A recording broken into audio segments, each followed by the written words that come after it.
Surely you can't be serious. I am serious. And don't call me Shirley. Good morning, Vietnam! You are great. I'm not bad. I'm just drawn that way. I have come here to chew bubblegum and kick ass. And I'm all out of bubblegum. Life moves pretty fast. You don't stop and look around once in a while, you could miss it.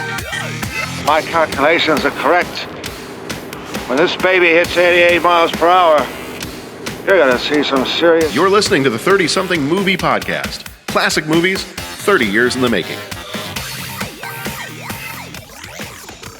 Hey, it's your host, John Reed of the 30-something Movie Podcast.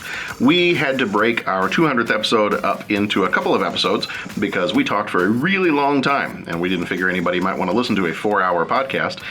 So after some very, very creative editing, we've actually kind of broken it down into the 2 episodes, and so this time we're going to be finishing off our discussion of our guilty pleasure movies of all time.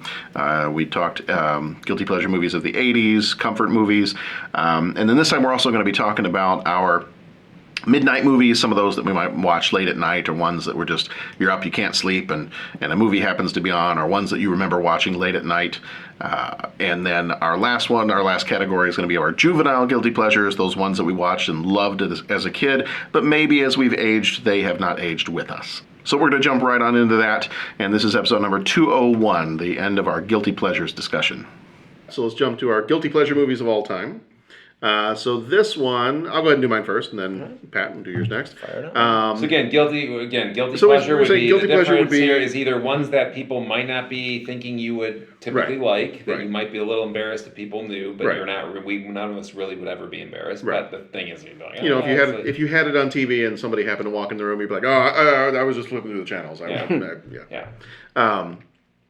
Okay, so or ones that people don't know about or are very popular, or ones that the critics or other people are like, that one's not good, but or how about this? I mean, combination of those. Like the guilty. I'm thinking like snacks and all that kind of stuff. I think ice cream. Yeah, you think ice cream. But sometimes I'll go after stuff. It might be healthy for you. It might be good.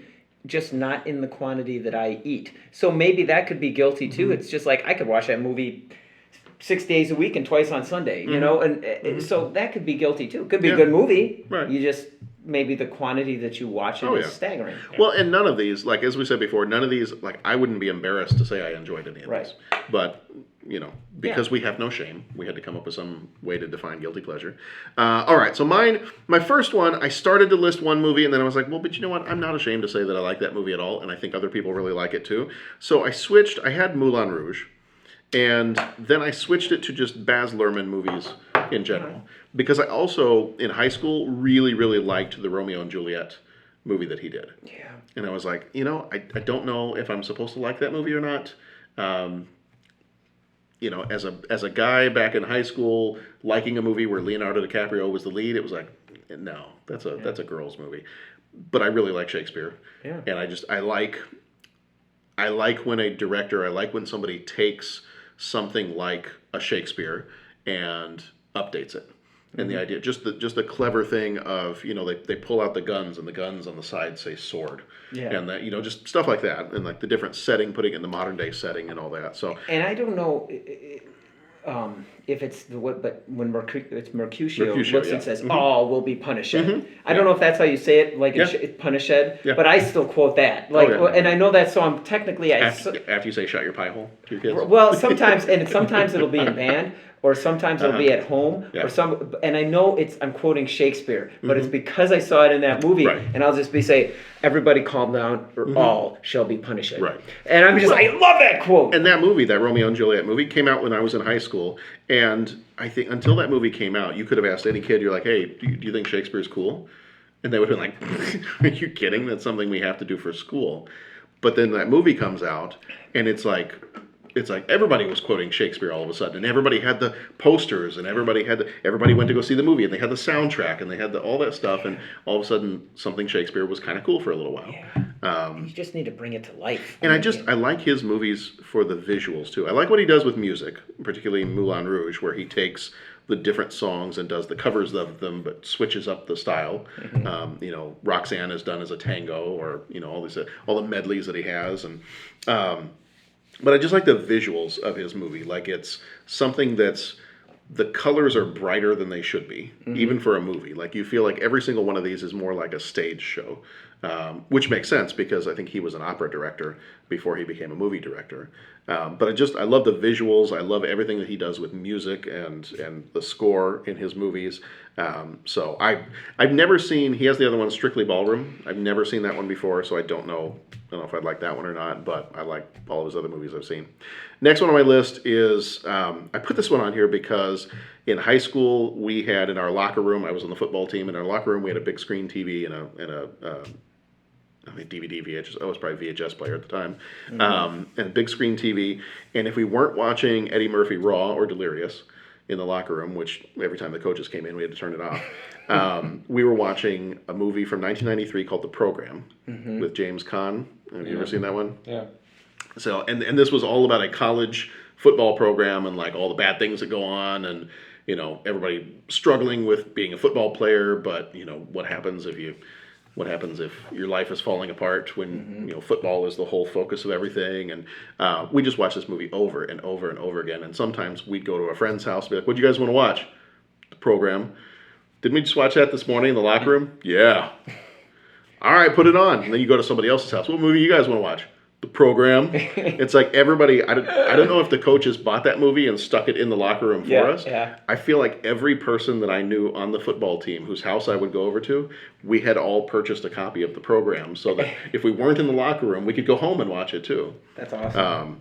Watch that movie over and over and over again, and never realized that a very young Halle Berry is in that movie. Didn't realize that was her until like years and years later when I was looking at the list of people that were in that movie. I was like, I had no idea that was Halle Berry. It's a really young Halle Berry.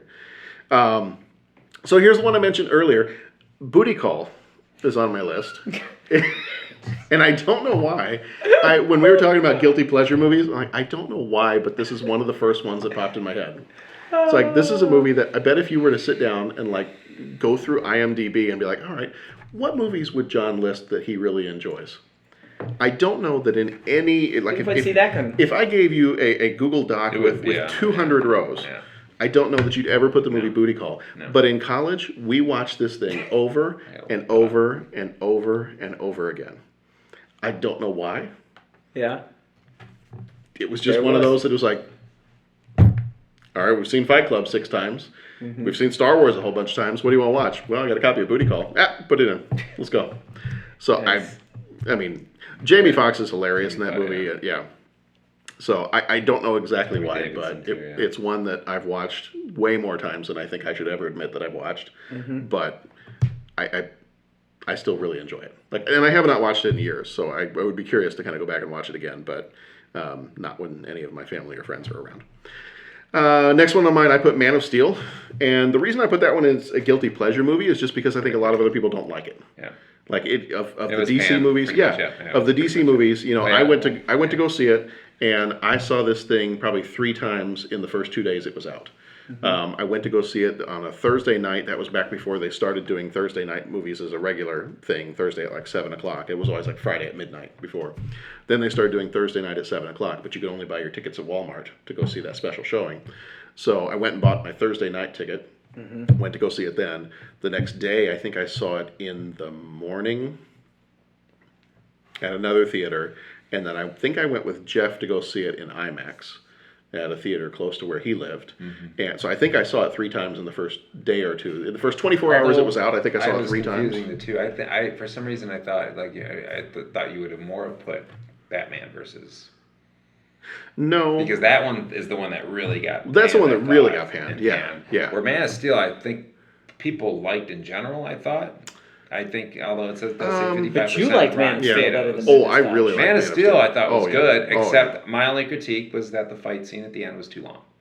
Okay. It just went on too long, too special effects. It was just like, oh, look at all the special effects you can do. It went I on think about because a 5 lot of minutes too people, long. That was it. right, Everything and a else lot of I people, liked. I watched that movie and I don't find anything wrong with that movie. Like it's might be a little bit like you with Sixth Sense. Like I go back and I rewatch Man of Steel, even after hearing people say things like, "Oh, like the end fight scene is too long," or why is there so much destruction? Superman wouldn't cause that much destruction. He would take it out of town and he'd make sure people are safe. Anytime I've ever heard any of that criticism, I go back and I rewatch the movie and I'm like, nope, I don't find anything wrong with this. I love this movie. I have a hard time. I know in my mind that I should enjoy the Christopher Reeve movies more, just because of history and nostalgia and all that. I think I could probably rewatch this movie more than I'd rewatch the Christopher Reeve movies. And when we talked about this before, if you ask somebody to rank their DC movies, like the ones that have come out in the last few years, like which ones are your favorites, I think Jeff has said before that Wonder Woman is his top one, and I've heard, I don't know if you guys ranked yours too and said what you liked. I still put Man of Steel, even though a whole bunch of people have said Wonder Woman's the best DC movie that's been made so far. I still, and I don't know if it's just because I'm a Superman guy, but I list Man of Steel as my favorite, and that's still, I really, really wish, I was disappointed, and I was probably one of the few people who, when they announced that the next movie was Batman versus Superman, I remember watching the video from the Comic-Con announcement where they said that, and you hear people screaming on the video like, yes, yes! And I'm sitting there watching the video going, well, can we not do Man of Steel 2? Why do we have to? But I leave Superman alone. Like just let him let's continue this story, and let's not like throw him together with other people just yet. I want more of just this. So I think I was probably one of the few people that was disappointed when they announced the whole idea of Batman versus Superman for the next one. And then the last one on my list for the guilty pleasure movies of all time is, and I've debated this with Jason, who used to be on our podcast, that works with us. We've debated this back and forth. It's kind of like a running gag between the two of us, is I love the movie Alien 3. Like, it is probably, it's, other than maybe like Alien Resurrection, it's probably, that's the prison planet, where she has to shave her head, I love this movie. I remember seeing this movie when it came out. I was living in England at the time. England has just a massive fan base for Alien stuff.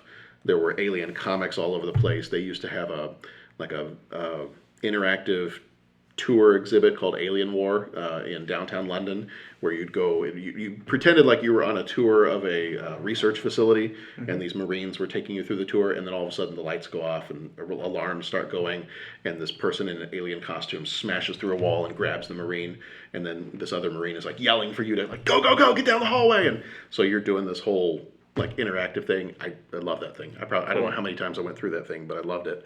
And I was always a huge Alien and Aliens fan as a kid. Even as a kid, when I probably shouldn't have watched these movies, loved all these movies. So the whole idea of Alien 3, like you've gone from having the Marines that have all these guns and these weapons and everything else to you're on a prison planet. There's no weapons.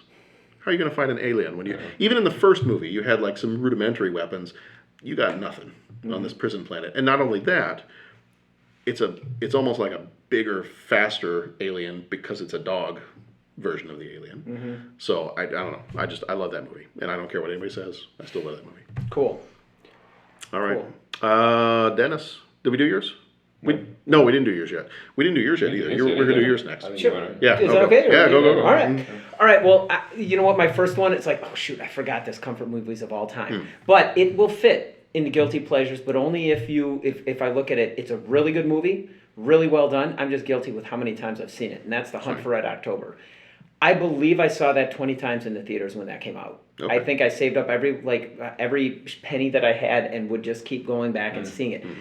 I'd read the book. I think I read the book, the Tom Clancy book, in 5th grade. I think I'd read that book 4 or 5 times in 5th grade. I've read it a bunch since. It was a time in my life when, at that point in my life when I read it, my full intention was to go into the Navy. And I wanted to study history like Jack Ryan or teach history. No, did he teach history? He didn't teach history. No, I think he did. He teach it. Oh, whatever. Anyways, I loved the book. And when the movie came out, I just remember sitting there and seeing the submarines and the navies going at each other. And I was just really, really taken with that. that movie. So well done. And I could just keep watching it. And so, guilty pleasure movie, comfort movie of all time. If Hunt for Red October is on, I'm going to check it out. And they just made submarines look like really cool. Again, I know there's a reality there, and I know our service people, I know some people that have served on submarines, and I know that is service to our country and not something glorified in a movie. But that movie was very fascinating to watch. Okay. Guilty pleasure movies of all time. Gone in 60 Seconds. The newer one with Nick Cage. Yeah, I'm a car guy, and that's a car theme. That's a car movie. And you know what makes it is that there's so much cheese, but like they can pull it off. Nicolas Cage can pull that off. And you know, like when he takes out the leather jacket and I am a bad man. And they all got to listen to Lowrider, and I always like the ensemble cast heist movie kind of thing because like everyone's got their role. Like no one person can do it, so they got to like come together and all that. And yeah, it's cheesy, but the cheesy music they play when he goes up to Eleanor, you know, and there's this and what a great chase scene. I mean, and the best part is when Angelina Jolie holds him up by pulling the minivan in the front, and she just kind of blows him the kiss and all that. The only thing that got a little crazy with the chase scene was when he kind of jumps the shark by jumping like the entire length of the bridge or whatever. That was a little bit much. Yeah. But Gone in 60 Seconds, I could just watch that. Okay, next thing, The Fasters and the Furious. I mean, there's been like 7 or 8 of them, and yes, I giggled like a little girl when Vin Diesel tweeted out that they've got 3 more coming down the pipe. They've already, and I'm just gonna say the first one, not even near realistic car type stuff. I mean, you're talking like sci-fi levels of make pretend with the cars, but great action movie. And then the next 2 kind of fell into the sequel trap, and that was like, okay, this is okay. But then the 4th one, it was like, let's put Vin Diesel back in there. And it was like, cool, the originals are back. And then in the 5th one, they were like, you know what we're going to do? We're going to take everybody's favorite characters from all the movies and the originals, put them in a movie, and add The Rock. Oh, more awesome. And then in the next one, we're going to take all those folks, add The Rock, and add Gina Carano. And then have her and Michelle Rodriguez have a fight scene. And then what's going to happen next? We're going to put Jason Statham in there. It's just like, I mean, you know what? It's like junior high kids sitting around going, dude, this would be so awesome if we added this. And it works because you don't ask too much of the movie. I mean, the latest one, they had like a submarine chase. They're on ice driving. You have to drop your, Oh my God, yes. And you have to drop your, for the first one, the original Fast and the Furious, you have to drop your, I mean, like the cars and, I mean, you just cringe. But then you realize, you just got to enjoy it and got to get NOS and, oh my goodness. These movies, and it's guilty pleasure, but I will watch these movies. And then, have you guys seen any of them or? I don't think I've ever Parts seen of one. from beginning to end. It's just priceless. And then at the end of the most recent, and so spoilers if you guys are going to watch it. He's got to be like, why is he being a bad guy? And you don't realize, but they got his kid. But then Jason Statham comes in to. I mean, oh my gosh, it's great. And the lines in it, the cheesy lines, like. These guys Tell us how you really feel, Pat. These guys have arms. You should do the promo tour. Vin Diesel and The Rock. I mean, and they're also the arms. They got to go like sideways through doors, and then The Rock can drop a line like Arnold Schwarzenegger. I mean, he looked at Jason Statham, and they're prisoners staring at each other, and The Rock's like, "I'm gonna beat you like a Cherokee drum." I'm just like, oh, who comes up with this? I mean, how? He should be on Jimmy Fallon or like Jimmy Kimmel or one of those. Promoting the new movie isn't one of the actors. Yeah. This guy Pat. We couldn't get the actors. You know what? Seriously, and we couldn't get The Rock, but here's Pat. I've said this before, and people in listening, maybe I'm an idiot or whatever, because I love these kind of movies. Go look at my bookshelf. Look at the books. I mean, I read like it's always dry, like nonfiction, but movies. I just love to be entertained with the Fasters and the Furiousness. Like I said, I giggled as soon as I heard there were going to be 3 more. I just okay, so I'll keep going. Sorry, Transporter. Have you guys seen The Transporter? No. No, I have not. But that one is Jason Statham. That is like we talk about the movies that, this is Kurt Russell being Kurt Russell and Die Hard. That's the movie for it. That's who Jason Statham is. and it's very fun, definitely action, and infinitely quotable. So Transporter's worth, and I think it's an hour and a half, maybe, credits included. So that one's really good. Drunken Master, that is my favorite Jackie Chan movie. And it was a remake of the Legend of the Drunken Master. I was going to ask you, the first one or the remake? The remake, I liked. And it's amazing. I think the Legend of Drunken Master was the remake. Then this is the Legend. I'll look it up. There's the one where he's like the student, but then this is the Legend.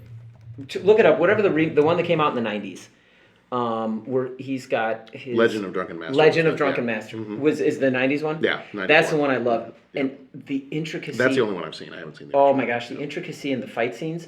And when we were speaking of Rush Hour, that was the interesting thing. Rush Hour kind of brought Jackie to the American audience and kind of got them, for the people that maybe don't go check out the Kung Fu movies. And in that movie, they said it was amazing because, they toned down the action sequences, because they said in like his other movies, you take 3 or 4 weeks preparing for an action scene or a fight scene because they were so choreographed and just how it would be, But in this movie, it was like, you would take a day or two and just to try and make it into the American sense of what they want a movie to be. But have you seen The Legend of the Drunken Master? I haven't.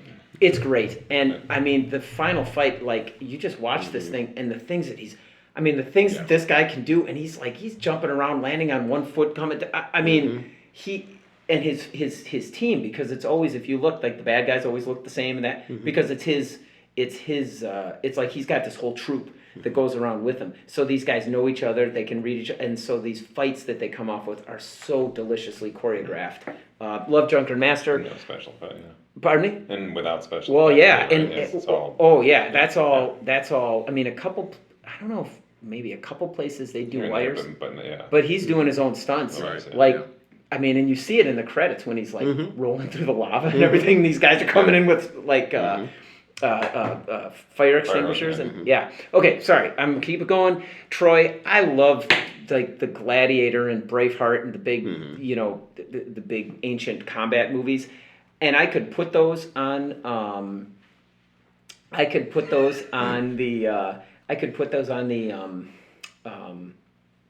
Any of the lists.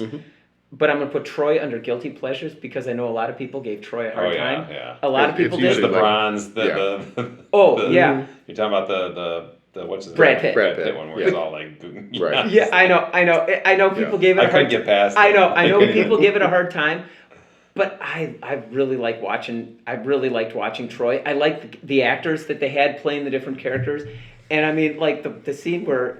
The guy comes out and he's just running at him, stabs him once, and that's it. And some of the lines, like, I wouldn't want to fight him. Well, that's why no one will remember your name. It's just... So I like all those movies, and this one is the guilty pleasure one. Yeah, Dennis, I'm surprised it wasn't on there. Yeah, Like, I'm surprised that Troy gets on there before Bullet. But Bullet I don't feel guilty about. Bullet's a classic movie. Okay, but I mean, yeah, I get... Well, it didn't make it on any of your list. Yeah, Bullet. So here's the thing about Bullet. I mean, okay. Or is it just the chasing that you like? As a movie that I can, because these are all like comfort movies or movies I can rewatch a lot. So in terms of the chase scene, is magnificent. It's the greatest ever. Yeah. The movie is really, really, really a great movie. But just not okay.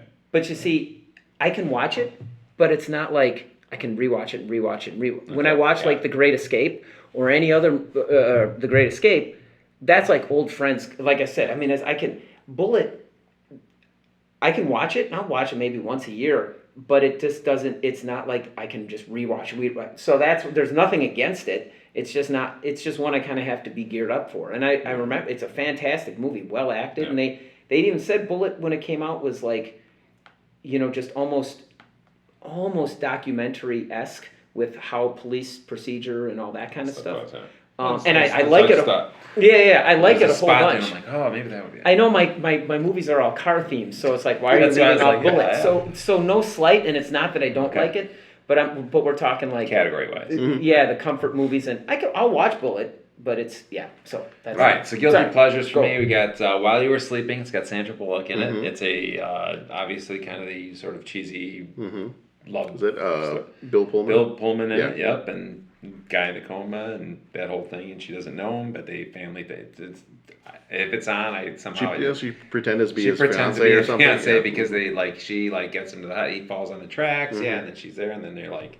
She's always had a crush on him, so then she kind of pretends, and then they just assume at the hospital that she's with him, and that otherwise everybody would have to get out of the room. And then all of a sudden she becomes his fiance, and the story grows bigger and bigger, and she's kind of caught up in this, then falls in love with Bill Pullman, and yeah, so and she's just adorable. Even the breakdown at the end is where she's just sort of explaining to everybody, and like it's just like for a hug. So so it's not one that I'm It's not a cool movie to say, hey, I love While You Were Sleeping, but it's got Sandra Bullock in it. Meatballs. I threw Meatballs in there, and I felt like it should have been somewhere in that list, maybe in the other ones too, or the 80s, because it was an 80s one too. But a lot of people either don't know it, or I don't think it was super great received by the reviews or whatever. But Meatballs, I think that's just the kids love that movie. I love that movie. That's just a fun camp movie. Again, with heart, it's Bill Murray. Don't get deceived by the cover, which has Bill Murray standing around with a bunch of girls like with bikinis. It made it look like a Porky's type of thing, and it's so not. It's a movie about heart, about friendship. It's got it's funny. The lines are all clean. All the people in it, all the guys are actually good guys in it too. There's not like guys just screwing people over or anything. It's like the guys are like legitimately kind of loyal to the girl. There's jokes, but when it comes to action, they're all actually pretty good guys and stuff. Even Bill Murray in that movie, plays it, but really had his heart set on that one girl. So just a great movie, Meatballs.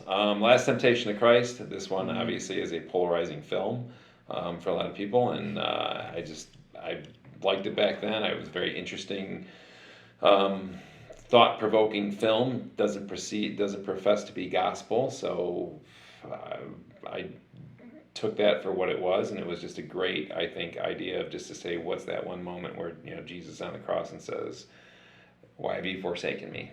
And take that moment and go, that is the moment possibly of his greatest weakness. When push comes to shove, he's in pain, he's dying, and would that not be the ample opportunity for the devil to offer him a normal life? So perceiving that, going into exploring that whole dimension of God, Jesus' divinity and humanity, and how those two interplay. Are you man? Are you divine? What is that like, and what was that struggle like? I think was always a great piece for me to see. As I think it was probably 89. No, it was 88. 88. I think we did this year. Yeah, it's 88. Yeah, that's right. So I was 16, 17. So having gone through Catholic school and everything else, it was a great movie to see at that moment where it was like allowed me to, I think, a little comforting to say, could you think about other things too, and not be a bad person or a sinner.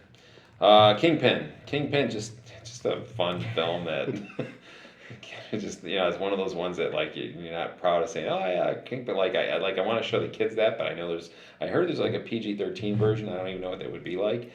But yeah, there's just some great lines in there, and it's just classically done. It's just a great. It's Farrelly Brothers, right, on that one? Yeah. So. City of Angels, because it's kind of, again, that love sort of story. And I put in there / Wings of Desire, which is the original. Were you with us when we did that episode? I don't think I was, no. All right.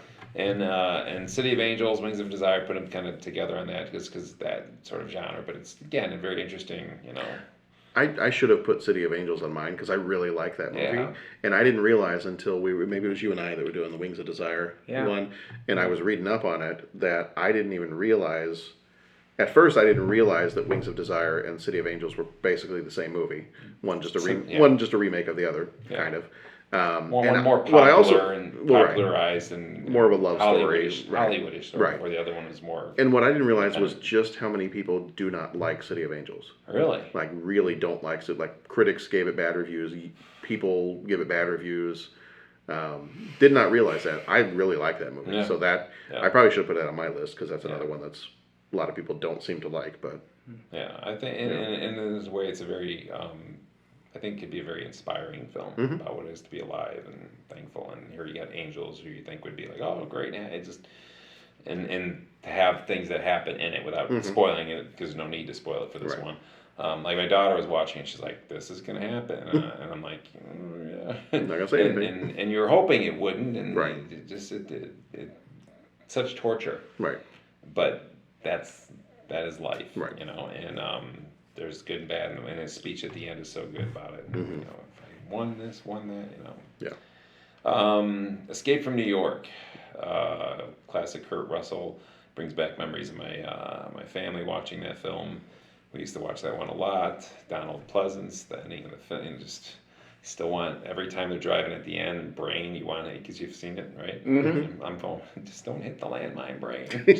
Every time I watch one of the movies where you just don't want to see that guy get it, you know? And then Adrian Barbeau just comes out and just like... So, yeah, that's a good one. And then Monty Python, Holy Grail. My daughter just said she wants to see this. Oh, Hunter has already seen it. Edited slightly when he's seen it, and you know, when we first saw it, because it's really not. It's not a whole lot of. There's just the one. Castle Anthrax. Yeah. Well, that's because that was the scene he has not seen. So well, because I'm thinking back and forth. I'm like, oh man, I was probably at least John's age the first time I saw. Probably even younger when I saw Life of Brian, which I probably should not have seen at age 9 or 10 or whatever. I'm Brian. We're Brian too. I want to face the peril. No, it's too perilous. No, it's too perilous. But I was probably around his age when I first saw Monty Python and the Holy Grail, and so I keep going back and forth. I'm like, is he ready to watch it yet? Is there anything in the movie that Castle Anthrax? But is there anything else that I would need to? But no, just Castle Anthrax. That's pretty much it. Yeah, and the thing with this is like that's the story. And now it's time for the oral. With Hunter, I had like edited that, so I never knew it existed. There's a good way of doing it. One way is to pause and go get snacks. Yeah. And you know that scene's coming up for just future parents out there. It's a good way to do it. You know the scene's coming up. You know the time, and all you just do is once it's about to get there, you go, you know what? I'm hungry. Anybody else hungry? Let's pause for a second. They go to the kitchen to get stuff. You fast forward a few seconds later, it goes right on. They don't even know. And, the whole scene, or just where just and now is the time for the oral. Just that pretty much section there. Well, yeah. I could stay a bit longer. Yeah, but like everything else. I'm not in any hurry. Hunter apparently didn't know. Yeah. But he, because we had seen it, and it was the edited version. There's the danger of that method of parenting is then they think it's okay to watch it because they've seen it. So they go, oh, so you got the DVD? I'm gonna put it in. Dad, home from school early. What's this? And then it's the director's cut. Yeah. And all of a sudden, I'm like, that scene wasn't in there. What was the song when they're at Camelot? Camelot. And they're singing the song, and then the guy's singing. Yeah. When the shackles. Yeah. It's a silly place. So Monty Python, Holy Grail. Whenever anybody like gets excited about something, like, oh, look at that, look at that, look at that, I'll sit off to the side and I'll just quietly go, it's only a model. So that you could throw in Life of Brian, you could throw in Meaning of Life, but I think that one is the ultimate original, and the whole. It's a mere flesh wound. He said, "Blessed are the cheesemakers." Yeah. And then finally, who will inherit the meek? Oh, good for them. They've had a hell of a time. Old man, woman, or old woman, man. Sorry. Well, you didn't take the time to figure it out. Bring out your dad. Zombieland. Being repressed. Yeah, and then Zombieland I threw on here as well. Yeah. And again, did that you movie, move Zombieland? I thought Zombieland was on your list. It might have been. Okay. But I just put it on there again because if it wasn't on there, I might have moved it. Yeah, I think you did. I think I did move it. And I just put it there because it was all time. And I think that movie, again, I'm not going to say it saved my life. It's not that dramatic. But, man, it saved my week one time. I just was having one of those weeks from it was busy with side job, busy with work. Everything was just lots of stress piling up on a lot of things. And I remember I'm thinking, and I go, I need some stupid movie that doesn't require me to think. It's just going to be dumb and stupid or whatever. And it's probably going to be really dumb and I don't really care about whatever. And I put it in and I'm like, oh my God, this is genius. And it was just great. I even called Shannon back down. I'm like, you need to see this movie. Like I can hold, because you're going to bed. I'm like, we can watch this. I'm telling you, I get first 10 minutes and I'm already like, this is going to be good. So Zombieland was just the right time, right place, and I'll always have that place. And Bill Murray's rolling there. I mean, it's a great movie. Yeah. Such a great movie. So I'm starting off with Mean Girls.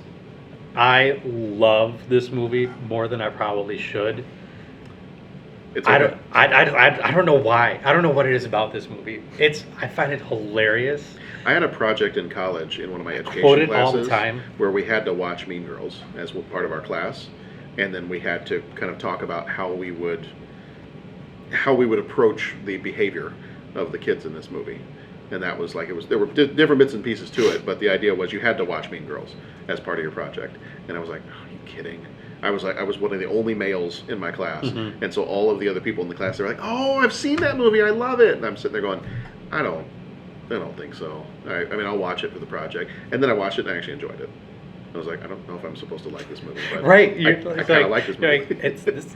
There's some great stuff to that movie. I've gotten into different text conversations with people where we're just going back and forth. We had a great one going with some family where we just replied in Mean Girl gifs and tried to keep the conversation going. And I was really impressed with how that turned out. It's fun. Yeah. It's a fun movie. What's her face? Tina Fey knocked it out of the park when she came up with that one. National Treasure and National Treasure 2. A lot of people think those movies are ridiculous and stupid and not worth spending your time on. A lot of people are ridiculous and stupid. And not worth spending your time on. Right.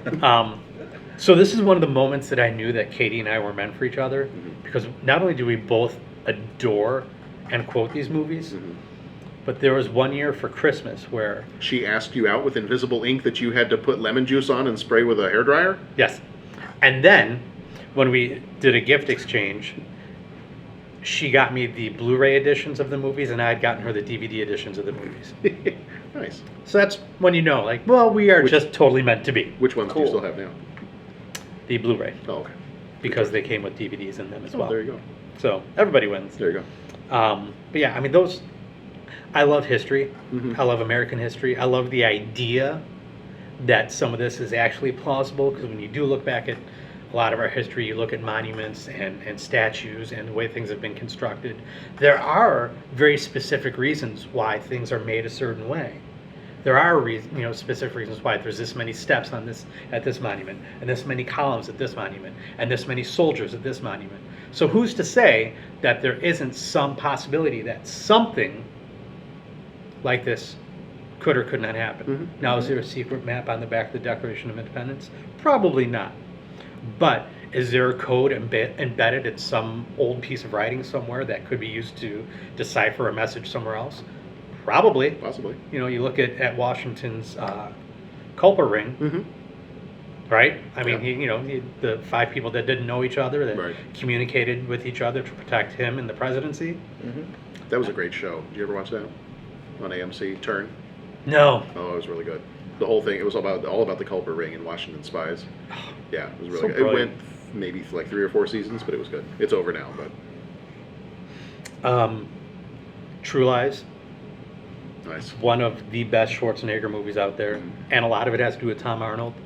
Tom Arnold just really nails a lot of his one-liners. One of the better lines of his is when they're tracking Schwarzenegger's wife, and the guy that she's with is pretending to be a spy. He's like, "Oh, you better keep your head down here," and he puts her head in the lap. That's right. And the guy in the helicopter's like, "Yeah, he's got his head. He's got her head in his lap. Yahoo!" Yahoo! Yeah, but he says. And that Tom Arnold just looks at Schwarzenegger and goes, "Maybe she's sleepy." Yeah, I know. And just the way that he delivers his lines. Yeah, Divorce is hard. It's rough. My ex-wife took the ice cube trays. What kind of sick bitch takes the ice cube trays? Yeah. Yeah, those are fun. But that movie, I mean, the action in that movie just compounds upon itself.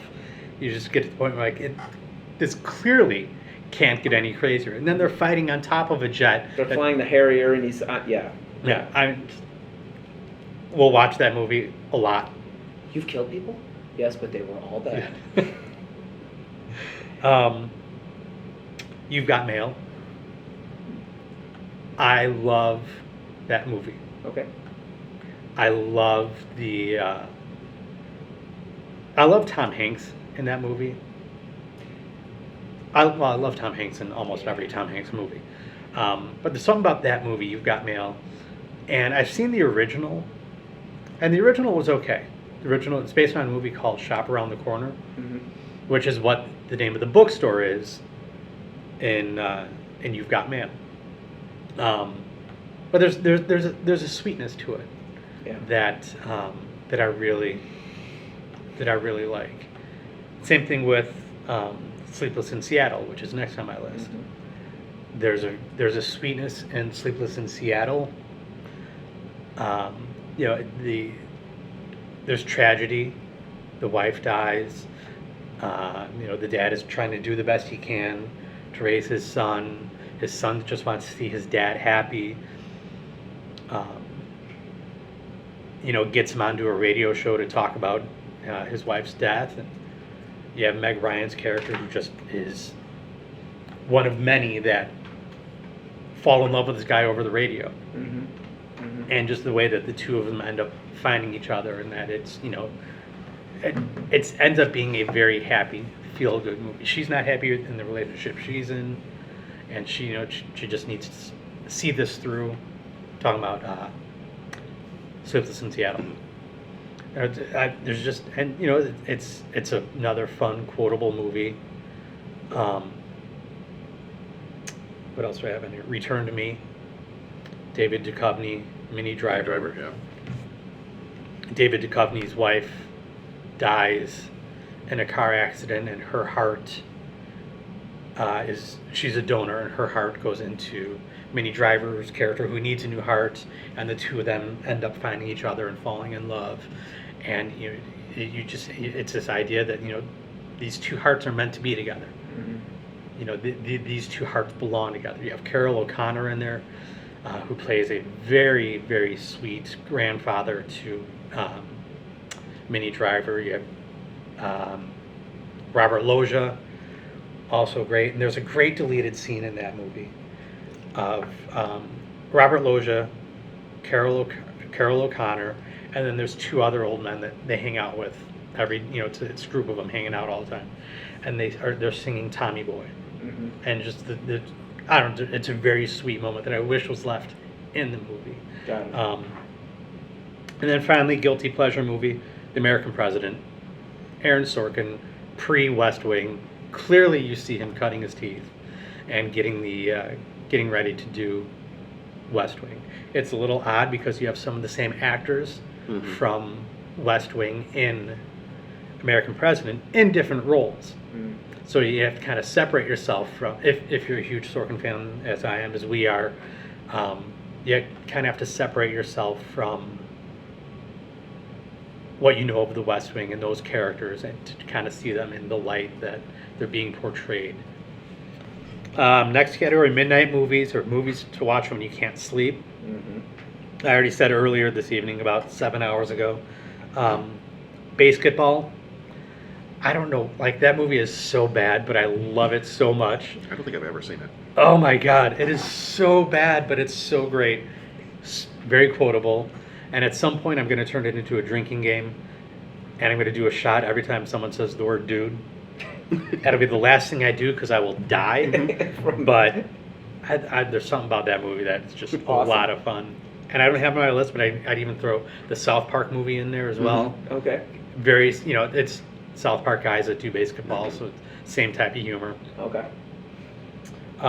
Put A Bug's Life.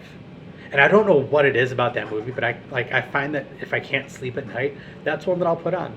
I don't know why that works for me at 2 a.m, but it does. And retelling of Mag 7, which I didn't put on any of my lists. I could put them on many lists. That and Great Escape I didn't put on any list. I think, Pat, you had that on one of yours, so I was like, I'll let Pat talk about that one. All right. He'll get in there. Rush Hour. Nice. Again, just it's a ridiculous movie, highly quotable movie, really funny movie. Jackie Chan is great. Yes. I love his movies. For my money, Who Am I is probably one of the best Jackie Chan movies he's ever done. If you've never seen Who Am I, definitely worth watching. I also found out recently he dubs over a lot of the Disney animated movies for the male lead. Really? And he does a lot of the singing as well. Oh, so yeah, if you YouTube that, you can hear him singing some Beauty and the Beast stuff. Something else, I don't remember what else. Anyway, cool. War Games, which I can watch War Games any time in town, I think, really. Yeah. But again, it's Matthew Broderick. Yeah, right? Matthew Broderick, Ali Sheedy. Yep. He hacks into NORAD and gets the Whopper going. Yes. And has to teach the computer how to, or that there's no point in fighting when the only winning option is not to play. Right. Right. How about a nice game of chess? Greetings, Professor Falcon. In the Line of Fire, Eastwood, Rene Russo, John Malkovich being John Malkovich. Not the movie being John Malkovich, but him being the character, the creepy character that he's so damn good at playing. And then Tommy Boy. Like, highly quotable movie. Silly movie, for sure. But there's something about that movie. There's a lot of charm. There's a lot of heart to it because you have this character that he just, A, he wants to do the right thing. B, he wants to do the right thing for his dad and for his dad's company and his town's company. And he's trying to do it for all the right reasons. And he's awful at it. Yeah. But he doesn't give up. And it finally clicks for him and how to make it work. Yeah. I actually had a completely different set of movies listed here, and then I went through and I was like, no, you know what? I need to change this up a bit because this is really just feeling like a what could I not fit in the categories above. So then I started to think back and I was like, all right, when I was a kid, I would wake up in the middle of the night, or I would like wait till everybody else had gone to bed, and then I would sneak into the living room and I would watch a whole bunch of late night TV that I wasn't supposed to be watching. So you had like was it the USA Up All Night? They would do like the horror movies and stuff like that. So a whole bunch of stuff that I never should have watched as a kid, I watched late at night. So when I see this midnight movies, I know that one of Jeff's original things was, when you just can't sleep, you're up in the middle of the night, what do you want to put on? I kind of went back to, well, hold on a minute. When I was up late at night as a kid, it was always, I'm going to watch something that's going to scare the crap out of me. And so I took off a few things that had been on my list and replaced them with some of the horror movies that I probably would have watched as a kid when I really shouldn't have. So the first one in here is An American Werewolf in London. I love that movie, but I also hate that movie because that movie scares the pee out of me every single time. And it has comedy in it. And That's it has why comedy. It's like disturbing. It's disturbing, but then I get to, and it's one of my favorite endings to a movie ever. Is you get to the end and spoiler alert, I'm going to spoil the movie for you. Go right ahead. They gun him down in the alley, like they've cornered the werewolf in an alley, and he starts to, like, you kind of look back and forth, and he starts to, the girl shows up, and it's like he starts to lunge, and the police gun him down. And then all of a sudden you see it switches back, you see her running down the alley, it switches back, and now it's just the naked human laying there dead, and she starts crying, and all of a sudden it cuts to the credits, and it's the bomb bomb bomb dang dang dang dang dang dang dang, and I'm just like, that is the most outstanding ending to a movie I've ever seen.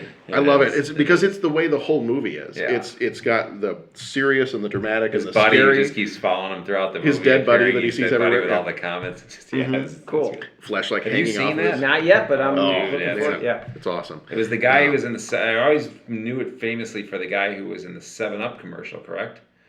I think so. He was the guy who was in a famous 7-Up commercial, and he was the main actor. And he was I forget his name. Darn. Yeah.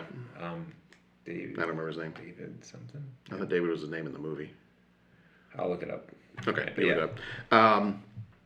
And then this was on my list no matter what, was Shawshank Redemption. I will watch Shawshank Redemption any time of day. Morning, noon, night, doesn't There's matter. a phrase called getting Shawshank. Yeah. And I have not watched it in many, many years, so it's one that needs to get back in the rotation. Face Off is one of those movies that's like, Dennis, like you're saying, if I need a movie, a little bit like Zombieland, if I need a movie that I can just put on and it really doesn't matter if I'm completely there mentally or even physically, but it's just on and I know every moment of this movie, it's ingrained in my head and I don't have to think too much about it, it's Face Off. Poltergeist would have been one of those that as a kid I would have watched really late at night and it would have scared the devil out of me, and I probably wouldn't have been able to go back to sleep for the rest of the night. But it would have been one, as a kid, I can't do this now, but as a kid, I used to love to stay up until the middle of the night and watch scary movies. I would purposefully wait until later in the night when it was dark and it was quiet and nobody else was up, and you could hear all kinds of other noises in the house, and that's when I would choose to watch scary movies. I cannot do that now. I don't know why. I was going to say it's so weird that you do it then, but yeah. Yeah, I can't do it now. I'm the opposite. Yeah. I couldn't do that when I was a kid. I purposely, the first time I ever watched The Exorcist, I waited, I didn't start it until midnight. I waited until midnight. I went down into my basement in my house. I turned off all the lights. I put the movie on. I watched the movie all the way through and finished at like 2 something in the morning. And the minute that movie was over, I'm like, crap. The TV's on. That's providing me the only light that I have right now. There's 2 flights of stairs to get all the way up to my bedroom that's upstairs. Turn the TV off. Yeah. If I turn the TV off, then there's no lights on, and I don't really want to get up to go switch the light on, but I have to get up because I have to leave to go upstairs to go to bed. And so I think that may be the fastest I've ever run in my life. Yeah. And I wasn't like a little kid. I was probably like 16 at the time. I was like, all right.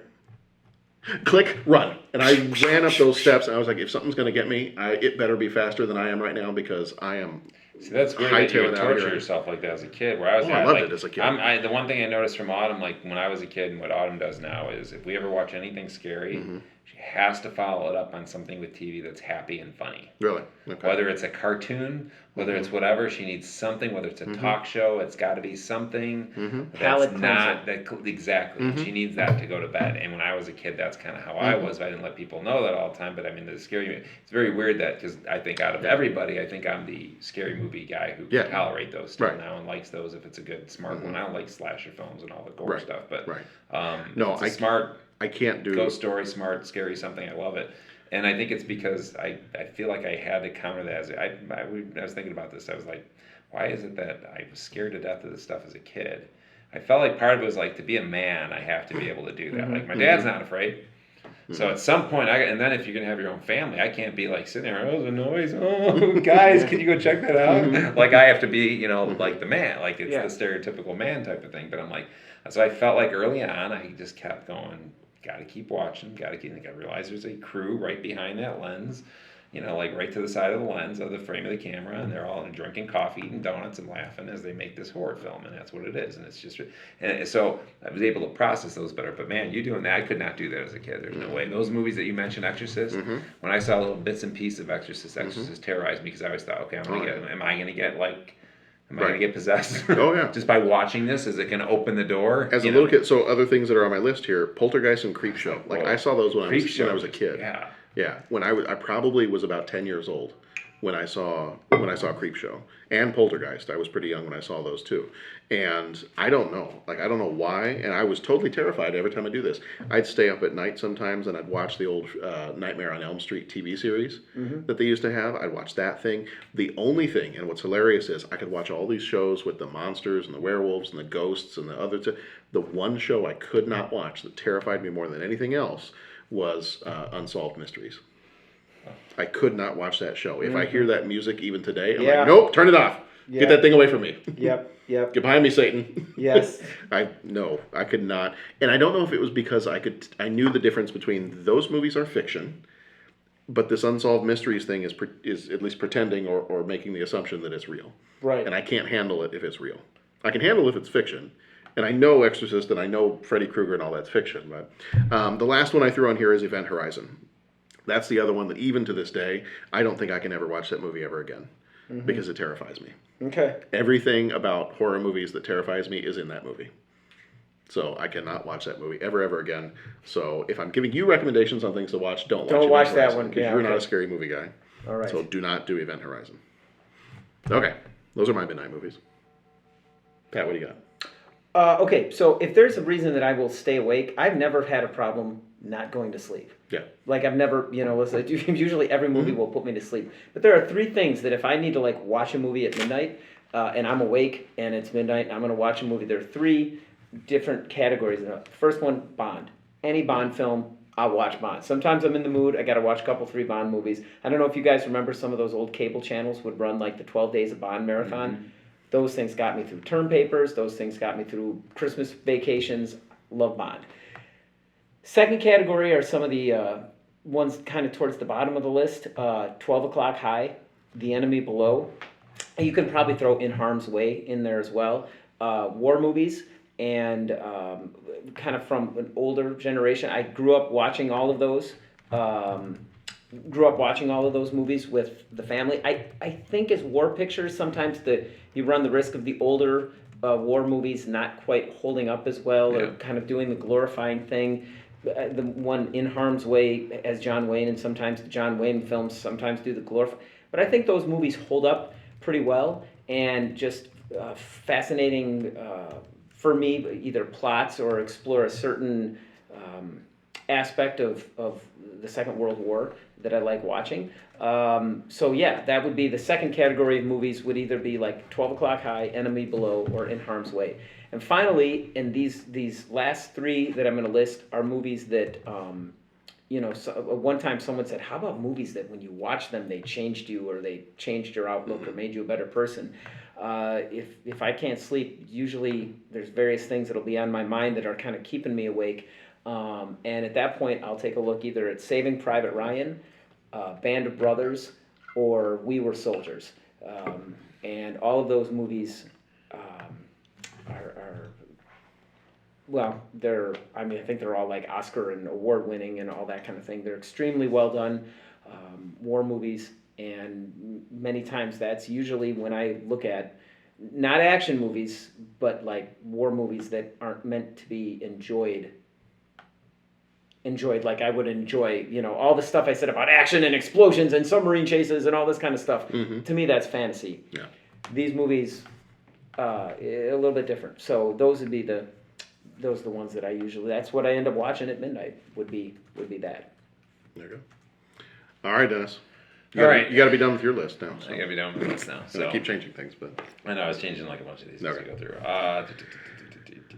And actually, you know what? When your first one that's on the list here, I wish I would have put that in one of the other categories, because I love that movie, and I feel like it does not get enough recognition for how amazing it is. Oh, I know. It's a great film. Saw it in the theater, and I own the DVD. Yep. So what we actually bought the DVD twice because we forgot. We owned it. We were like, we need to own this movie, and we bought it, and then we brought it home. We're like, oh, I do own this movie. I think I gave it to somebody, and I had to buy a second copy myself as well. But yeah, it's one that I've owned. I didn't think I'd seen it. Yes, this is an awesome movie. I have seen this. Robin Williams. Yeah. Oh, awesome. Yeah. Good choice. So, the other one that I had The Great Escape in there, and I do have it because I remember seeing that when I was at night. Mm-hmm. And it's a long movie, so you kind of like stay up and eventually you fall asleep during it. But that's what kind of works to if that's your thing. But I remember vividly watching that movie at night, so that's why I put that one in there. Otherwise, I got The War, and The War is not exactly what you. I mean, have anybody seen The War? Kevin Costner. A long time ago. Yeah. It's a Kevin Costner film, Southern. Isn't he like a poor stepdad? He's the father, but he was from Vietnam, came back from Vietnam, and he's got one of the first big films for The Hobbit, for Elijah Wood. Frodo, for Elijah Wood. Yeah. Great film, and again, my daughter loves it. It's probably wasn't one of her favorites for a long time, if it still isn't. I think it still is. But yeah, the War is one, and that when I have a DVD, so that's why I also think. If I'm up, it's often ones that I have DVDs of. That's why I started going with this category. So it made it seem like a weird, like you had the kind of horror film genre that you would go to, but it's not always on cable what you want to see. Right. Sometimes I'm thumbing through and it's something on TV, and there's usually not much on there. So I usually pull out a DVD and I'll throw that on there. So The War, I have that DVD. What Dreams May Come, The Great Escape happened to actually be that way. 12 Angry Men, I have that DVD. The Devil was on, and I saw that sucker a number of times when I was having trouble sleeping. And it was on HBO, and the way HBO cycles their movies, they'll play it all the time when it's a big. So I kept catching that every time that I was would go downstairs or whatever, and I couldn't sleep, and The Devil would be on. And I just would be glued to that movie. Another one of my favorite M. Night Shyamalan that I don't think gets the credit it does. I think it's a nice story. That's the elevator. That's one, the elevator one, and that's the only. I don't watch horror movies much anymore, but you kept talking about that one, and I'm like, you know what? I'll give it a try. I'll give it a try in the mitle of the day.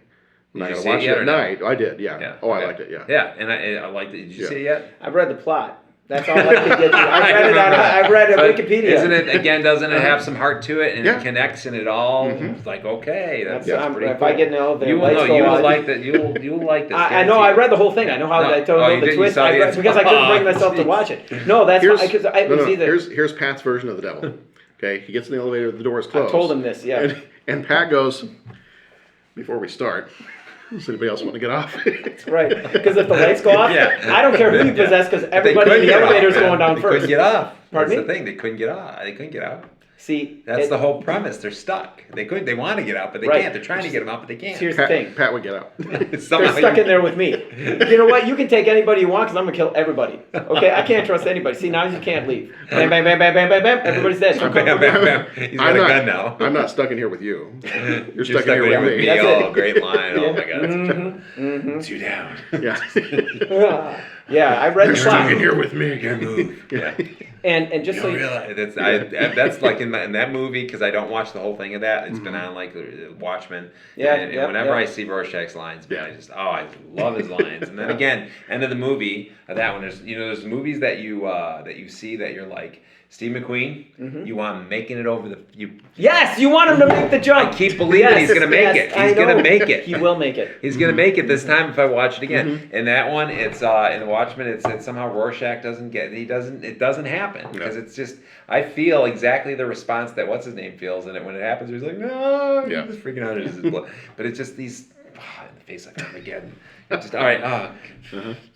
Anyway, we digress. 12 Angry Men, classic to my dad's. It's a dialogue film, and sometimes if I put this one in there in a way, not as an insult to the film because it's not an insult to the film, but often a dialogue film.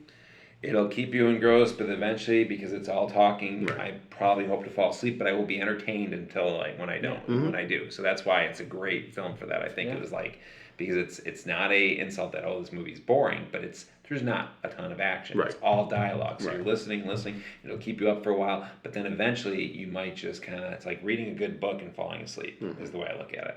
So 12 Angry Men, also have the DVD. The Devil, I said, again, just because that one was on TV all the time. And then The Dark Knight again. That was another one that for some reason, when I went kind of this not insomnia period, but this period where I just kind of wasn't falling asleep, I was just staying up.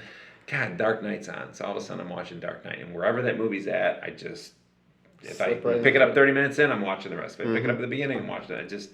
And again, I attribute that to the Joker and just great performances. Yeah. So. All right, final category. I only have a few here, and yeah. So this one is your juvenile guilty pleasures. Guilty pleasures, if I can say the word right. We've only been podcasting for like 4 hours. I know.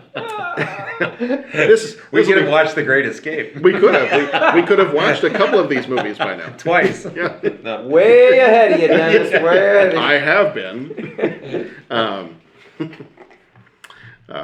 I was watching the entire miniseries of Roots while you guys were talking. So yes, juvenile guilty pleasures. These are the movies you loved as a kid, but their awesomeness only holds up in your memories. So thanks for doing that quietly, by the way. I just left my hand. Oh my gosh. So as we were going through the guilty pleasure stuff, I was looking at some things. I was like, you know what? There's some guilty pleasure movies. As soon as I think of the definition of guilty pleasures, there are movies that I'm like, oh, totally, that's on my list. But then I think about it, and I'm like, well, it's not a guilty pleasure now. Because I have seen these movies since watching them as a kid, and I'm like, nope. Does not hold up. I don't have the same enjoyment as I did when I watched these as a kid. So what movies did you love as a kid, but if you've watched them again, or if you're worried about watching them again and you won't like them quite as much this time around, what movies will, not quite hold up maybe necessarily. So that's kind of how I approached this category.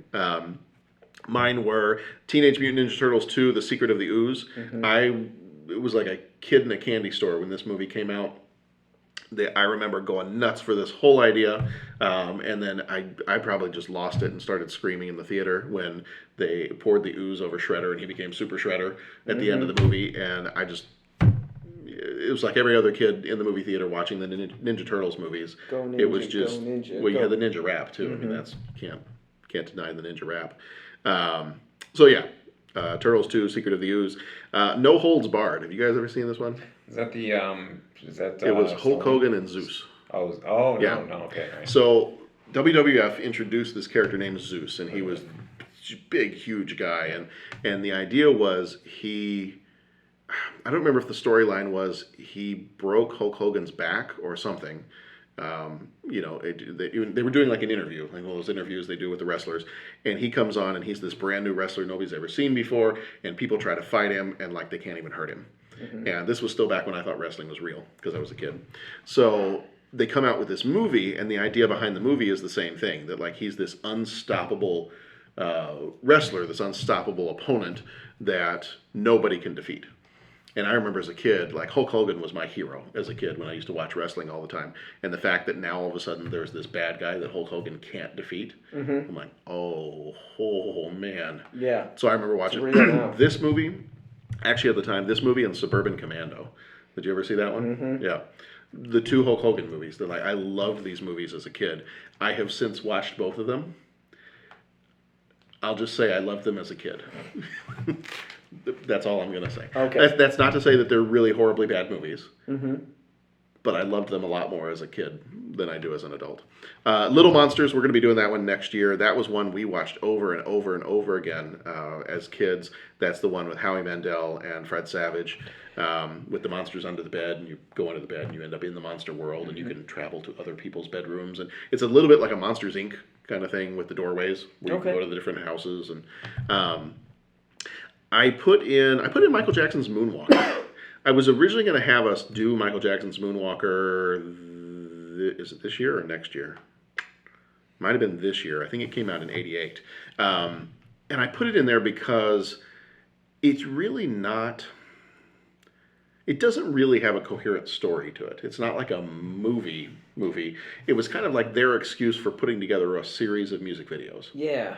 And so there is kind of a very loose idea of there's some kind of a story here. And that's what I thought was kind of cool as a kid, was it's like, I can kind of tell this is just a bunch of music videos put together, but they've found a way to weave a little bit of a story into all of these to make it like one giant, huge music video. Okay. And I remember watching this over and over as a kid too, and absolutely loving this. This was something that we watched regularly. And then finally The Wizard. And that's one I think that we're doing next year. Yeah. And that was another Fred Savage one. It's the one where they are playing the video games. And they're going off to the video game tournament. And they get introduced to the Power Glove. I think that was the first time I saw the Power Glove, the Nintendo Power Glove. And I remember freaking out in the theater too, when they go off to this tournament and they're like, yeah, we've played every game, we're good, we know what we're going to do. They get to the tournament, all of a sudden they're unveiling Super Mario Brothers 3. And at that point, nobody had heard, like it hadn't even been released yet. And I remember kids in the theater, including myself, were like, oh, there's a third one! Yeah. What? And they're just going nuts. When can I play it? I want to play it. Is this what it's going to look like? Is this real? Can we get this game? Was it? And I just remember kids in the theater just going nuts. So we'll do that one this next year. I have not watched recently, but I just kind of get the feeling that nostalgia may not be enough to bolster that one up and keep it at the same level that it used to be. The Mario 3 on an emulator. I might go play Mario 3 and might have more fun with it, but we'll find out. Juvenile guilty pleasures, which I didn't have a lot of time to think about this category. I see what some of your other guys put down there. Little Monsters. Was that the Howie Mandel? The Howie Mandel, Fred Savage. Yeah. So I'll let you talk about that one, but I saw it on your list. I was like, oh yeah, that one. I've wanted to go back and watch it, and I'm like, next year. Is it next year? It's a next year. Yeah. But I put Cloak and Dagger. And I remember watching this movie all the time when I was a kid. And now you're questioning why? Yeah. Like, it's fun. And I own it. I bought it on DVD because I saw it. And I'm like, oh, I haven't seen this movie in 20 years. I bought it for out of the $5 bin. Watched it, and I was like, well, that was fun. It's not quite as good as I remember. No. No, not quite as great as I recall. I think if I remember reading this somewhere, it was an Atari video game that was supposed to be coming out, and they did like a movie tie-in. They made the movie that was going to come out first, and then the video game was going to come out after. But then apparently they never did the video game. Oh. So it ended up being one of those things where they had this whole promotional thing ready to go, and then they were like, no, not going to. Well, that's too bad, because it would have worked since the whole thing revolves around a video game. Right. I put a little note in here. I don't know if you saw it or not. Have I ever shared with you or told you about the article that somebody wrote where they said that Cloak and Dagger is actually the perfect prequel to Fight Club? I've never heard this, but I'm intrigued. Yeah. The guy goes on, he talks about how it's all about, the kid has no parents, and so he creates this kind of violent father figure for himself that gets him through all these different situations and almost kind of forces the kid to get more violent and to take on more of the fighting himself and all that. And so then the person who's writing this article says you can tie all of that stuff into, if you think of this kid, and I guess the father figure that he makes up, his name is Jack. And so when you get to Fight Club and you have all the stuff, it's like, I am Jack's, smirking sense of revenge. I am Jack's raging bile duct. And then the guy in the article says, if you think about it, if you take this kid and you age him about 20 years, that could totally be the exact same person with a dissociative disorder that's in Fight Club. And so instead of creating a father figure, he creates Tyler Durden for himself. I don't want to think of that. Mm-hmm. Well, I put it in your head now, so you did, it's and there. it's going to be there. Yeah, but I'll share the article with you if you ever want to read it. Yeah, I'd like to read the article. Okay. But they have some like interesting parallels. They're like, if you really take a look at it, not that that's what it's intended to be, obviously, but you could take a look at it and say, sure, this kid could grow up to be. Yeah, and Cloak and Dagger is not a bad movie. No, I remember watching it, but it can be an enjoyable movie. It's just I remember just the last time I watched it, I was just thinking like, this really wasn't as great as I remember. As a kid, I was in the spies and the espionage and the double agents and this, that, and the lady with 3 fingers. And once that reveal happens, you're just going to go, oh my God, that's them. How did he, what? And then, I don't know. Yeah. Didn't quite hold up as much as I wanted it to. But lost a little bit of the luster. Mm-hmm. Yeah. But, it's still not bad. Yeah. But yes, gentlemen, I do enjoy, or I look forward to hearing what you guys have to say about your movies. Yeah. I wish I could stay, but I do have to get home and. That's great. It's the most important thing. Be a parent or something. You need your tummy time. I need to do my tummy time. Tummy time. Yeah, man. But yeah, I've enjoyed this. It's been great seeing you guys and being back on the podcast. And talking to adults. It's been great talking to adults. Oh my God. Sort of. So I was going to say, but you got us instead. I came to talk to adults, talk to you guys instead. But I got close. It's somewhere in between. Yeah, and hopefully we'll get a Christopher Robin episode going. Yes. Cool. I'm hoping to catch that movie later this week. Mm-hmm. And so you haven't seen it yet? No. You have. Mm-hmm. Did you want to be in on that episode? Bring tissues. I will try. I don't know what with the family thing. But don't hold up on me. If we can get in and see that as a family, cool. If not, then I look forward to hearing your discussions about it, and doing that then. And when we have more time, Dominic has been wanting to watch Jurassic Park, and we watched Jurassic Park last night. Yeah. So I want to tell you about his reactions because it was definitely positive. So I look forward to hearing it. Yeah, I want to discuss that with you. But awesome. I'll leave it like this. So when can we watch 2, 3, Jurassic World 1 and Jurassic World 2? Like he wants to just go all 5 movies tonight. Well, watching the second one isn't important. Okay. That's what I try to tell him, but in the mind of a 9-year-old, it's just like more Jurassic Park, more Has anybody seen the last one, the newest one? No. Yeah. Okay. My son has, and he really liked it, but he likes all of them. It seemed like it was rehashing the second one from the first series, where let's bring the dinosaurs to the mainland. Right. And I think honestly, and that's going back to these lists, like movies that have lost their. I almost put Back to the Future 2, not because it's not a great movie, but in my mind when I originally watched them, well, the original is Back to the Future, but in Back to the Future the car flies, and oh my gosh, there's more, and then Back to the Future 3. And you watch it again. And so you assume as a kid, the more sequels, more better. Now I go back and the original was the classic that was awesome. Mm-hmm. And so I think Dominic he's at the age, and I'm sure like your son, they're at the age where more Jurassic Park, more better. More Back to the Future, more, you know what I'm saying? Mm-hmm. So I think we'll watch the second one and he'll be like, this is awesome. And then the third, it'll be, we've all seen so many movies and we're older now, so it's like, oh, well, so. Anyways, that kind of tied into the thoughts of movies and holding up. But I want to tell you about it because it was pretty priceless. Awesome. You guys have a good night. All right, Jeffrey. See you, Jeff. See you in a few weeks. All right, man. Yeah. See you in the fall. Enjoy your summer. Have fun storming the castle. Are you going to work? It would take a miracle. Bye-bye. All right. So what were your juvenile guilty pleasures? Yeah, so here's Pee-wee's Big Adventure. Mm-hmm. And we podcasted on this a year or two or whenever it came out.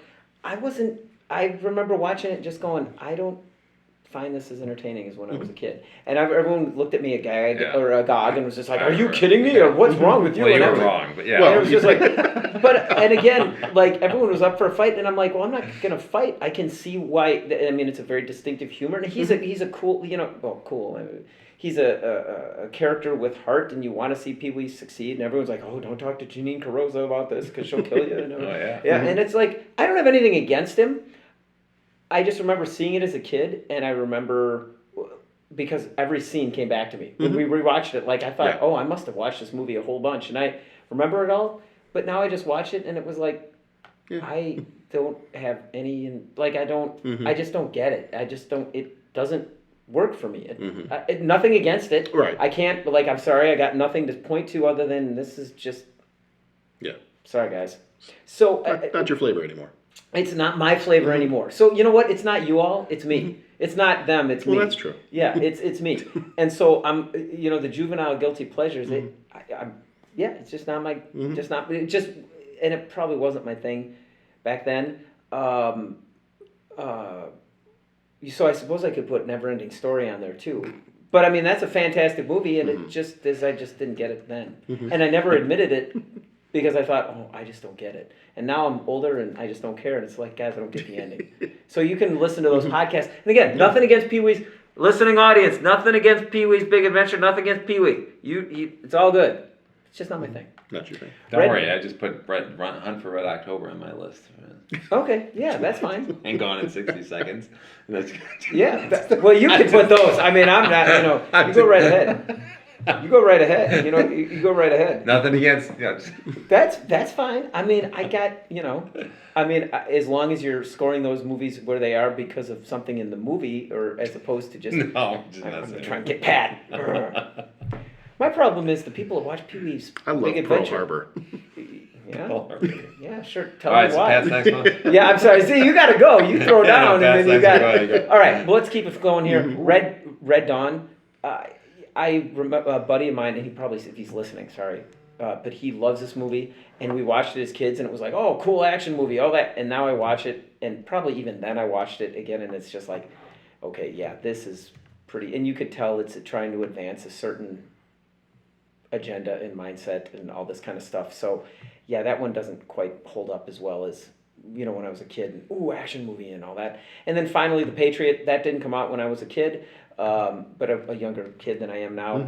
And The Patriot, I remember being like, oh, wow, fighting with the tomahawk, that's pretty cool. And now I watch it, and the more I watch that movie, the more I dislike that movie. So I just stopped watching it. I've watched it like 2 or 3 times. What's the big reason you dislike it now?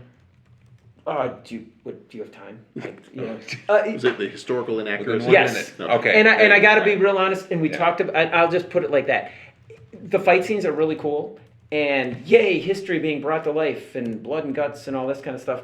But honestly, it's like when we were talking about, what was the movie we did recently with Dana Barrett where she was hanging out with the monkeys? Yeah, Gorillas in the Mist. Gorillas in the Mist. And I said, my only problem when it's not I want to see the warts and all. And when they brought that history forward, it was like... A lot of warts. Well, they didn't show them. Yeah. Like, that was my problem with that, is they really kind of... These are the good guys... These are the bad guys. And the truth was a little bit more dirty than that. And I think they could have done a lot better job of honoring the people that fought for our independence, but tell it like it is. And I thought that movie, for all its special effects and great actors and phenomenal fight scenes, that's kind of what they had. What they lacked. It just... Show me the warts, show me a little bit more accurate history, have, great cast. There's a great cast and great actors playing great roles, but that was the one thing I can't get past with that movie. So I might watch parts, but if I watch the whole thing, I'll just end up hating the whole thing, and I don't want to get there. So I just had to stop, be like, it's not holding up for Pat anymore. So there you go. Anyways. All right, Dennis, finish us off. All right, I don't have that many. One less space, so I didn't use them all. Yeah, not that many. Keep adding the rows. I threw this one in because it's technically a movie, but it's made for TV, and it was it. Having just recently watched it again, and again, all of these really should have a little asterisk next to it, which I kind of put on most of them, but meaning I don't hate these films, but by the letter of what you're saying there is they don't have the same impact that you might have loved. They're not as awesome as they were. Doesn't mean they're not good. Doesn't mean I don't like them. It just means that I remember them better.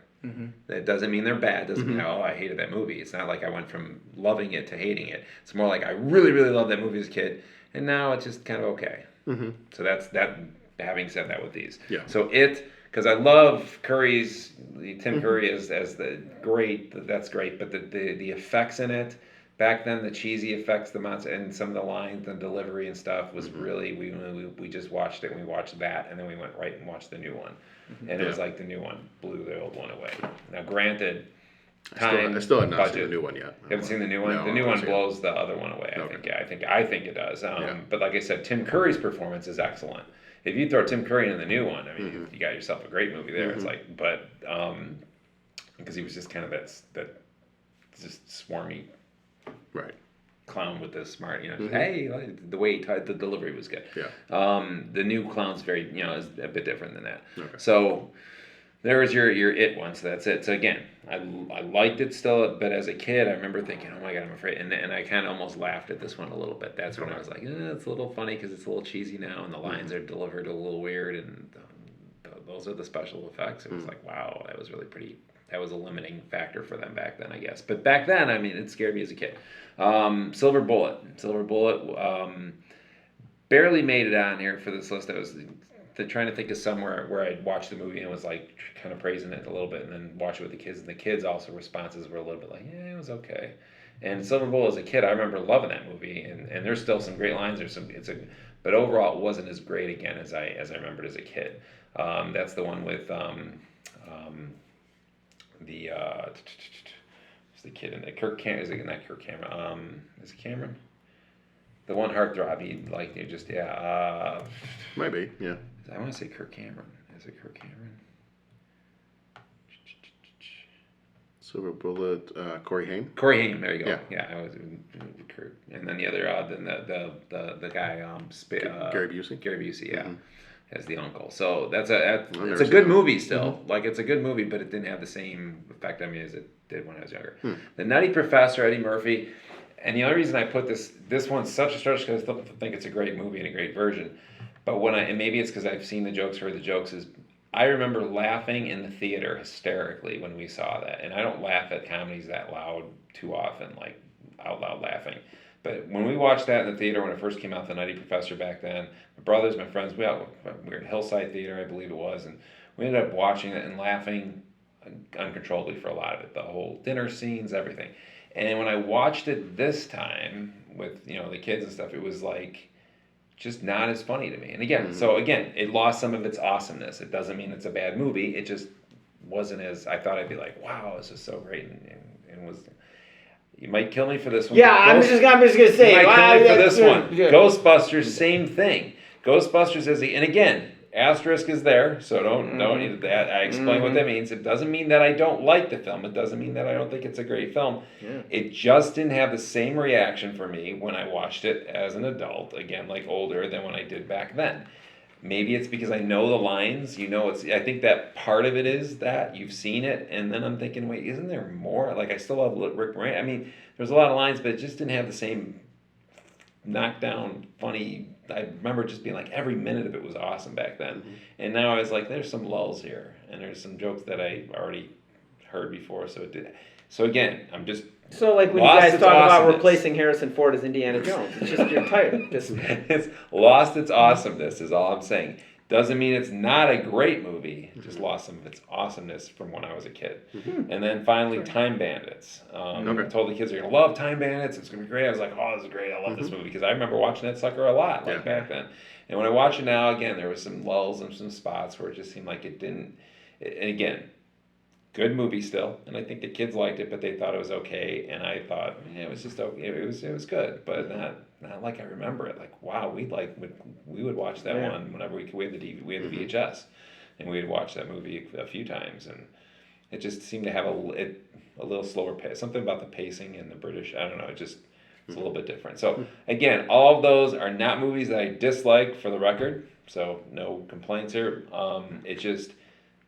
You can reach Dennis at 847. Probably the closest one that I would say that really seemed to fall a little bit flatter for me was the It TV version. Okay. That was it. And it wasn't bad. It was a made for TV, and you got to take that into consideration. It's made for TV. It was 1980. The special effects budget, I'm sure, was limited. When I watched it, it felt somewhat comical at times. Well, and like all these everything categories, else is good movie stuff. Right? But in like all these categories, we're all approaching the category yes. with our own thing. Like I even said, like a guilty pleasure. It's a good movie. It's just maybe watching it 10 times a day makes it guilty. Yeah. Midnight movie. You're looking to fall asleep. Someone else is looking to stay awake. Someone else is looking to be scared. Try to throw someone else, Yeah. I think, I mean, I think that definitely. I think the bottom line is there's a lot of great movies out there. Categorizing is one tough job. Yeah. Mm-hmm. And putting them in different areas for different reasons, because we all have filters in our brains, and it goes through those filters. Yeah.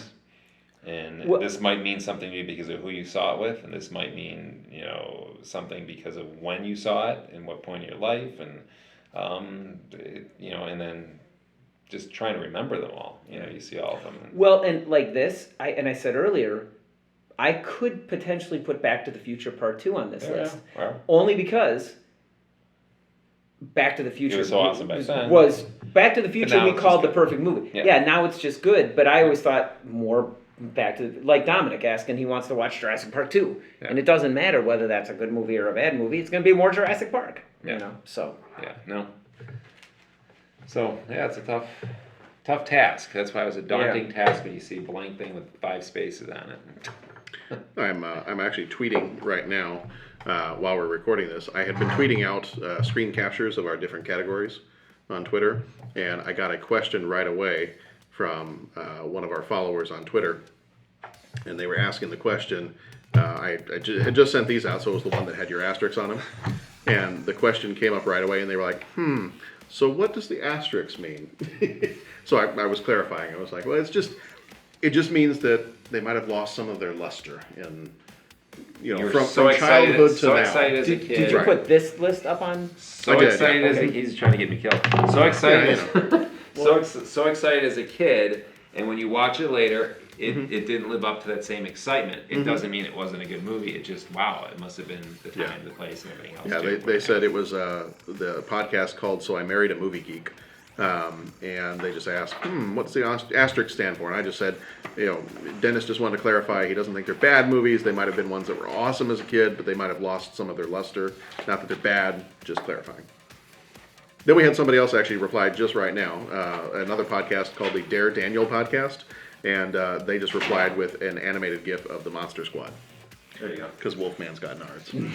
Nice. All right, that is our 200th episode extravaganza. We've done it. Good luck to me for editing this one, because we've only podcasted for 3 or some hours. This may get broken into a couple of different episodes. I'm not sure. Yes, we'll see how that goes. Yeah, I think we'll do it that way. Because but that's it for our 200th episode. So maybe 201st if we break this up into 2 pieces. But so thank you for everybody who's still left here, for Pat and Dennis and Jeff, who had to go back home a little while ago. If you want to check us out, 30podcast.com, all the different places you can find us there. In the meantime, be excellent to each other, go watch some good movies, and we will be back here next time with, what was our next movie? Our next one was Accidental Tourist? Yeah. I think it was. So we'll be back here next time with The Accidental Tourist and Dangerous Liaisons.